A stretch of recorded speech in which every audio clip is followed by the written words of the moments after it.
my day job, I'm the executive director of the Boise Philharmonic, and I am the director of Arts for Idaho.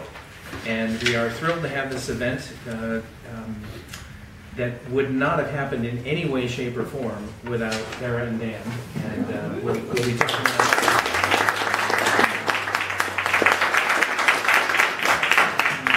they will be speaking a little bit later. We're so thrilled to have this event. I live in Boise. Arts for Idaho is an institution that's supposed to support the arts organizations all around the state, and we are gearing up to. As an organization, we've been up and down over the years. I just got involved about a year ago, and we're now on the up phase. I'm very pleased about that. And included in that is to make sure that we're not just a Boise organization, that we're trying to make sure that we are serving the entire state. And let me tell you, this would not have happened without Tara and Dan. Yeah. We need to play a role in Boise, but we also need to play a role throughout the state. My first introduction, Arts for Idaho is the volunteer group, and we support artists and organizations all over the state, but we are primarily associated with what's called the Idaho Commission on the Arts. And we are in existence because the Idaho Commission on the Arts, they are a funded agency of the state with funding from Idaho and from the federal government. And I'm pleased to introduce Michael Faison, who is the director of Idaho Commission of the Arts. And I will openly state, it's interesting, the Idaho Commission on the Arts just got ranked in the top 2 organizations. There are state arts agencies all over the country, and Ohio and Idaho are the top 2. Unfortunately, the National Endowment for the Arts, they rated that as they evaluate the different organizations, but they can't brag about that, and they won't publicly state who are number 1 and 2 because they can't brag about who's number 49 and 50. But we know that the Idaho Commission on the Arts is really the best in the country, and it's my pleasure to introduce Michael Faison.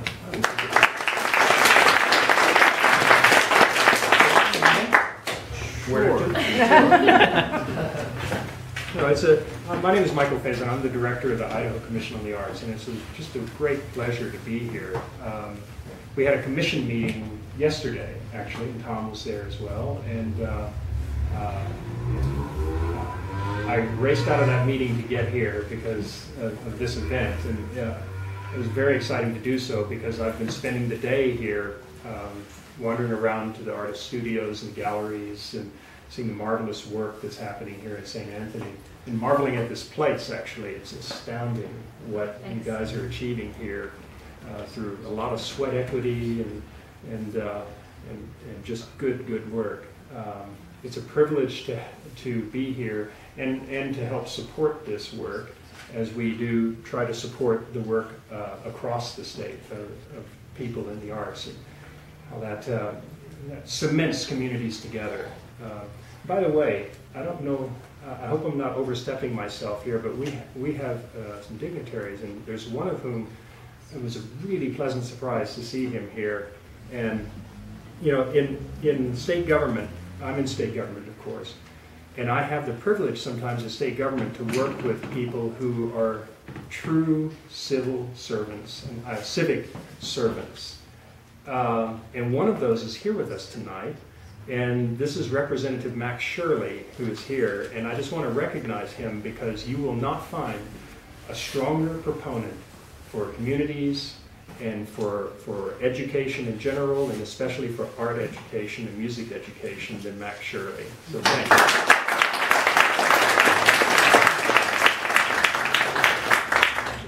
So I'm privileged to be here, and I'm not going to be a talking head, so I'm going to step down and let you get on with it.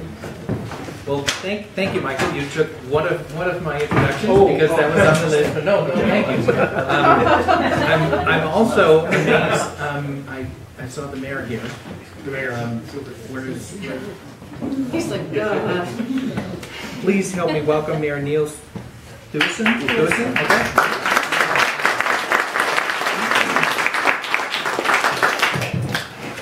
Another thank you. Depending on when you arrived, you might have heard some phenomenal harp music by Sarah Close. Sarah, thank you for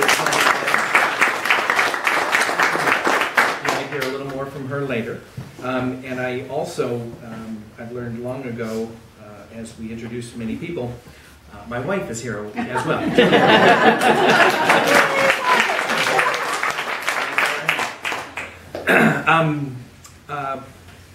I would like to turn it over to Stephen Loosli, who is here, and we'll talk about Arts for Idaho plays a number of roles. We talk about advocacy for the arts, advocacy for education. The music director of the Boise Philharmonic was able to be in front of the education committee of the state legislature last year. Bob Nannini from Coeur d'Alene invited him to come speak. And what was great, he gave about a 10-minute introduction. And he wasn't there to ask for money. That's why it worked. And they asked questions for 45 minutes. But he talked about music and how important music education is and studies of how music develops brains. It's not about building audience for the Boise Philharmonic 20 years from now. It's about developing the mind. It's about developing listening skills. It's about becoming better learners, better readers. It's about developing better students. That's what arts education does for people throughout Idaho. And there is also an economic development element of how important the arts are. In my former job, I was in Sioux Falls, South Dakota.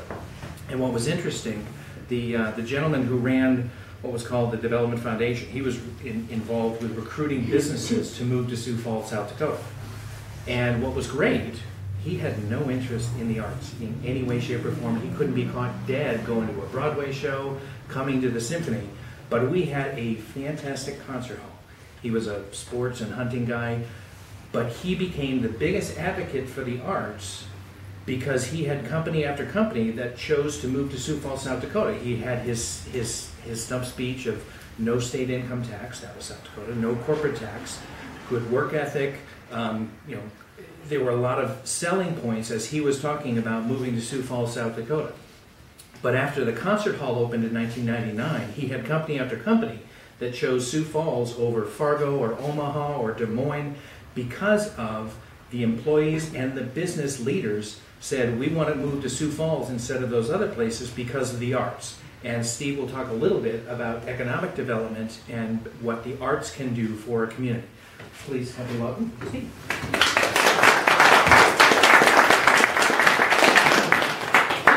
As mentioned, my name is Stephen Loosli. I am the Economic Development Director for Fremont County, amongst a few other things. We try to do more with less here in rural America. I also serve on the Board of Directors of the Idaho Rural Partnership and work in a number of areas to try to make our community a better place. And when Kara approached me a couple of weeks ago about this, she wanted to focus a little bit on what arts do for a community. Now, when we moved, my family and I, here to Fremont County about 6 or 7 years ago, at that time, this was, I don't even know whether there was anything in here at that time or whatever the business was, it's come and gone. And I'll talk a little bit about some other businesses here in town in just a minute, but there wasn't a lot of art happening in St. Anthony, or the county for that matter, officially. Unofficially, there was plenty. Mike, you've been painting for a while, and some of your works are here today. I mean, that skill is in our community, and a lot of people just don't recognize and realize that it's there. I cannot remember the name, but we borrowed the podium from the St. Anthony Rotary Club, so it reminds me. We had a visitor at our Rotary meeting a year ago, and from south of town here, who makes handcrafted knives using steel ball bearings as his source. And he is participating in a world-renowned guild to obtain certification as a master knife maker. And the test that he had to go through to get journeyman status was to build a knife that could cut through a thick manila rope suspended without weight from 20 feet high. And if it cut through, the test was passed, and if it didn't, he failed. And he was successful, and his knife has been written up. He's here in our community, and his skill is available to us. Now, when individuals make a choice on where to relocate or where to stay as the economies of their personal circumstances ebb and flow, arts are a significant component of that decision. because it's what we do in our free time, in our downtime, that makes something, a place fun to live. Work is, hopefully you enjoy your job, but work is still work. It's what you can do after work and with your families that make a big difference. Now, about a year and a half ago, or I guess a little over a year and a half ago, it came to my attention through news media and stuff that the city had come to the end of a lease arrangement with the tenant of the Roxy Theater here in town. And I made some phone calls to some acquaintances of mine, and we were able to acquire a commitment from one of them to make a purchase of that building from the city and to restore it back to a functional first-run movie theater. Now, many of you have seen that today. I don't know how many of you visitors have seen that, but that's the first time in a long time the Roxy has been in its original state. The Roxy is 76 years old this year.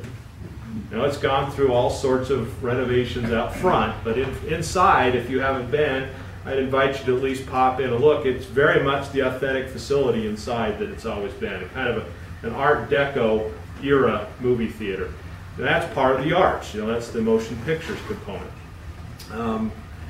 Those things, and just to kind of finish that thought, last night we had 60 people attend a movie across 3 showings. But perhaps most impressive was in July we were able to show the final Harry Potter movie on its opening night of release, and so we had a midnight showing, and we filled that theater, 360 seats. Plus, we had people we had enough space up front, we actually sold discount tickets to people who want to sit on the concrete on the front to watch that movie, and they did. And it was astounding to be in that building with all of those people. And to watch what Kara and Dan have done here, not just in this facility, but the outreach to the clubs and the schools and all those types of things. Those go a long way towards helping our community succeed in the long term. The economic development is certainly important, as is the intellectual development, and the two work together to create a more vibrant, dynamic place over the long haul. Fremont County, this is kind of my last comment, Fremont County is in the midst, or I should say at the starting point, of a 3-year journey with a sustainable development grant from the U.S. Department of Housing and Urban Development. We applied for and received $1.5 million from HUD, along with our corresponding cities and our neighboring counties, to create plans and policies of sustainability. And a big component of sustainability is the environment in which we live, work, and play. And arts is a big part of that. And I am appreciative to your efforts and hope that they can continue forward and blossom and multiply. And we will do all we can as a county to help you, including, we're happy to help you write some grants. There are a few out there. Thank you.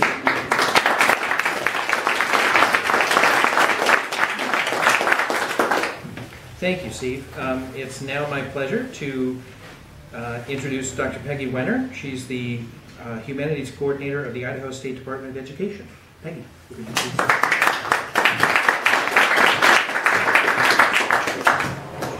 Hi. I'm so excited to see Representative Max Shirley here. We got to know each other quite well for a whole week. In Chicago, Michael Faison, I was representing my boss, Tom Luna, who at the last minute got called away to another meeting, so I got to go. And we won, Idaho won an NEA grant. It's called ELI, Education Leadership Institute. And we had another representative, Cherie Buckner-Webb, and Sally Meklis from the University of Idaho in Moscow. And we heard wonderful speakers about the power of the arts to teach children, to motivate, and economic emphasis, and so many inspirational things are coming of that. More to say soon about that. I come here, I want to explain, I'm not an elected official. I do work for an elected official, and you can vote for me anytime you want. One concrete support of keeping the position at the State Department of Arts and Humanities Coordinator was about 3 years ago, I believe. My position used to be federally funded. by a title program, and that title program went away nationally. And there was a really difficult decision in front of Mr. Luna as to what are we going to do with Peggy. And of course they couldn't get rid of me. But I was it's a little relieved. But as a result of thinking and moving and shifting things around in positions, my position is now a state-funded position. And that's just one really concrete example I can give of how my boss has supported the arts and understands the importance of the work and has contributed. On the trip here, and I'm always interested in seeing new parts of Idaho, and my husband and I took a little drive around today. One of my most interesting moments today was in Ashton. We saw an advertisement about craftsman furniture maker. And so we walked into this building, and this young man and his wife in Ashton, Idaho, are making their living. And she said, our bread and butter is our cabinetry, but our love and our passion is to make this rustic furniture. They took down an old barn, and their 2 little children were there, and they have a first-grade daughter and a younger son. And they were in the store and greeted us. The little boy, who's about 4, said, what do you want to do in here? And the little girl wrote me a note, and she's writing very well.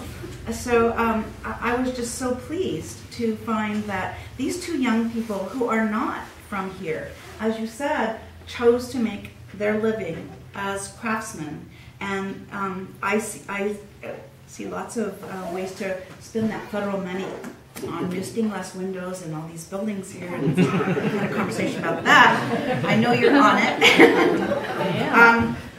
I do have a great concern for our children in Idaho, and another reason that I came here yesterday was on my way here in Blackfoot, actually Fort Hall Indian Reservation. We were able to submit a name. We had a very short turnaround, possibility of submitting a name of a school who was in really dire needs. It's called SIG grants, Schools and Improvement, Need an Improvement.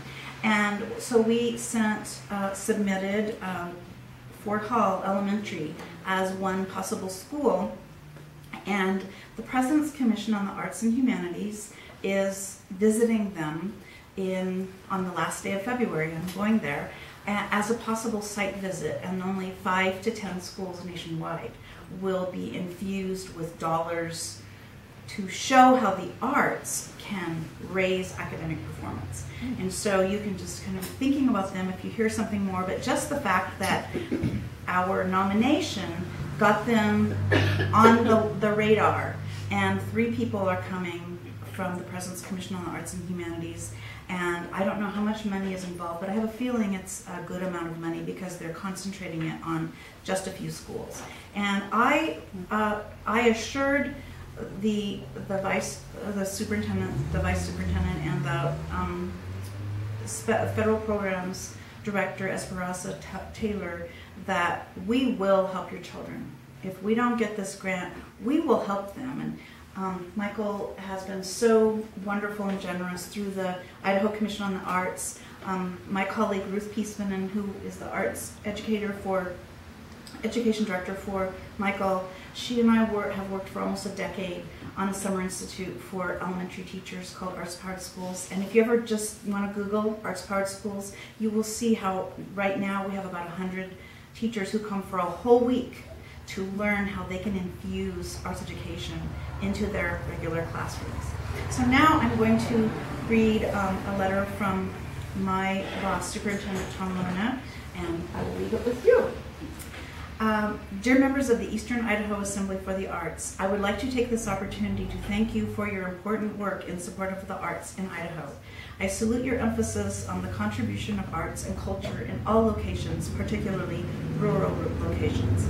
I have personally supported the inclusion of arts instruction in the lives of my 6 children and have seen personal growth in them through their exposure to the arts. Arts education is a critical piece of our public school education. An important aspect of the Students Come First legislation is to give Idaho teachers the 21st century tools they need to bring information and content to all students in all classrooms. Right now, we know not every school or district has equal access to educational opportunities. Through the miracle of technology, teachers will be able to utilize many resources in their curriculum, such as the National Gallery of Art, NET Virtual Gallery. Teachers will be able to share lesson planning tools and ideas with other teachers in Idaho to ensure every classroom, no matter where it is located, has access to top-notch lesson plans in all subject areas, including the arts. It is my hope that students from rural communities will find such resources helpful to ignite their creative spirits and to think about their own capabilities as creative learners and musicians. Idaho is already using funds to create a virtual art gallery of student artwork as exemplars of strong lessons from our teachers. In the past year, I have been involved in the Educational Leader Institute, ELI, sponsored by the National Endowment for the Arts. A team of 5 Idaho leaders, including 2 legislators, one of whom is with us, attended a week-long workshop about the significance of arts in education. The team has remained active, and more information about ELI's progress will be available in coming months. I fully support the efforts of this team, as well as the educators, parents, and community partners who realize the power of arts in a well-rounded education. Thank you again for your activities this weekend and for your continued commitment to keeping the arts alive in all communities of Idaho. I am aware of this opportunity and economic value of culture and arts in every community. In difficult economic times, your celebration helps recognize the importance of creativity and innovation in our state. Sincerely, Tom Wenner, Superintendent of Public School.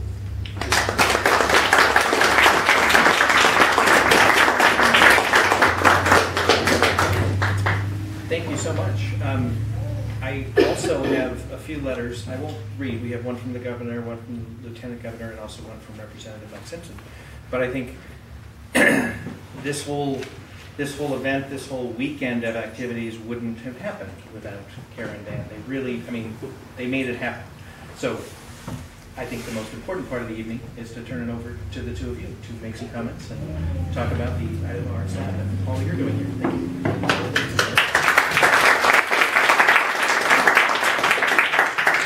The letters that were written are actually posted on the wall by one of those very dim sconces. We're having lighting issues, but we're getting there. We actually started Idaho Art Lab because I was working at the local Henry's Fork Elementary School.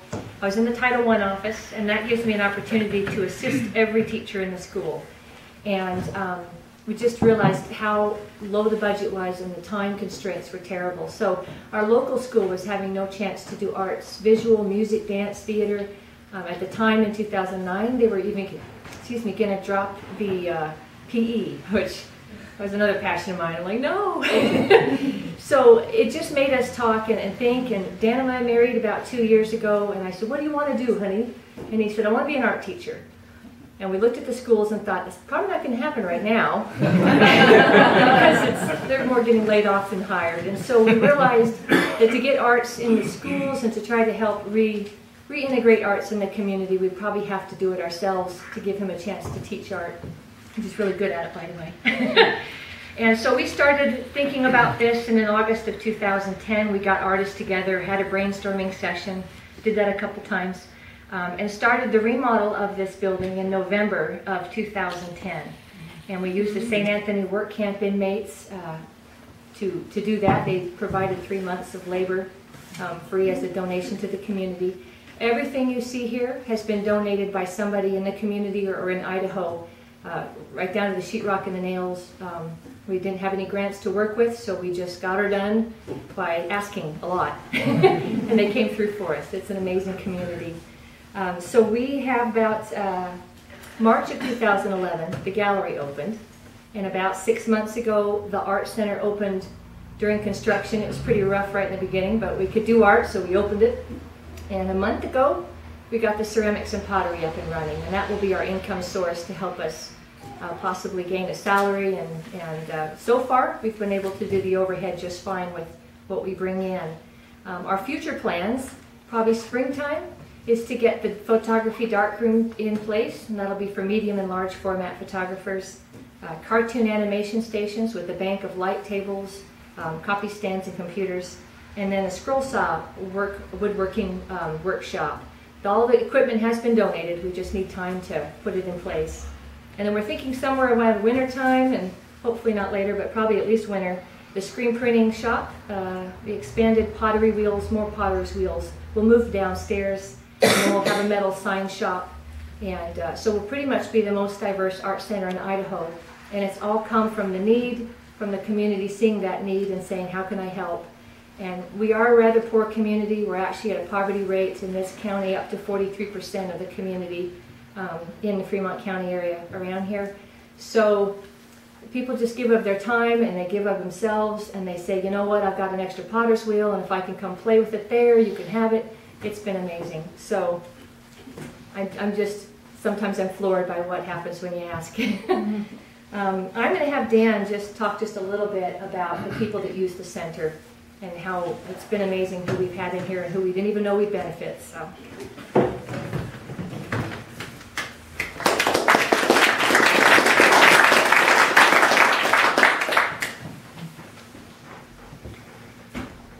Yeah, what's been so amazing is the great response we've had from our community.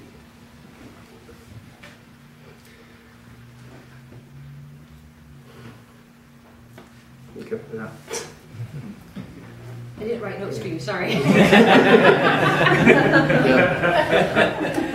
What's really amazing is the unseen benefits that we did not anticipate.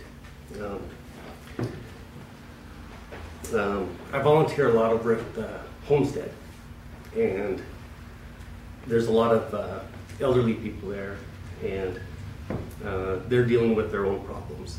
And when I go to teach art, they get a few minutes of my time, and it's something that they really enjoy, and they can do, and they can pick up a marker and they can draw. And the therapeutic benefit was something that I didn't count on. Another thing we're really passionate about is that this community space has been open to the public. And St. Anthony doesn't have a lot of public spaces that just anybody can drop into. And we have a lot of psychosocial rehabilitation workers who have clients, and part of their duty is to help those clients learn how to socially interact with their environment. And they have to go to places in the public and interact with their environment. And there's not a lot of places where they can do that. They can go to the public library, or they can come here.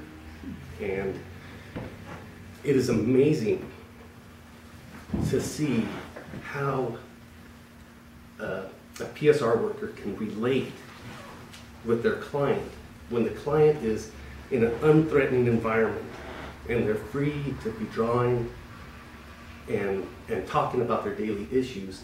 And when I say issues, I'm talking about why they need a psychosocial rehabilitation worker. And that is something that is so needed here. So, I want to thank everybody for coming and showing your support, because it's the support that we need to keep it going. And this truly does make St. Anthony a better place. So, and by your being here, that shows your support. So thank you so much.